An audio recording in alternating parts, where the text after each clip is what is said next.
ইসলামী ছাত্র শিবিরের জন্য দোয়া করে।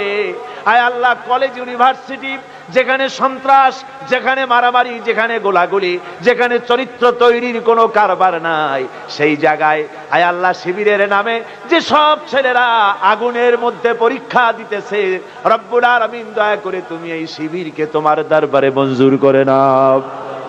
আয় আল্লাহ পাক, ইসলামী ছাত্র শিবিরের নেতা কর্মীর ভিতর থেকে যতজন শাহাদাত বরণ করলো, আয় আল্লাহ তুমি দয়া করে তাদেরকে জান্নাতুল ফেরদাউস নসিব করে দিও রব্বুল আলামিন। আয় আল্লাহ, শিবির এই মাহফিলের আয়োজন করেছে, আল্লাহ তুমি দয়া করে তাদের প্রতি রহমত নাজিল করে দাও। আয় আল্লাহ পাক, কলেজ ইউনিভার্সিটিতে যত সন্ত্রাসী আসিফ, যেসব সন্ত্রাসীরা অসংখ্য মায়ের কোল খালি করে দিতেছে গুলি করে, ককটেল ফাটিয়ে, আল্লাহ তুমি দয়া করে সন্ত্রাসীদেরকে হেদায়েত করে দাও।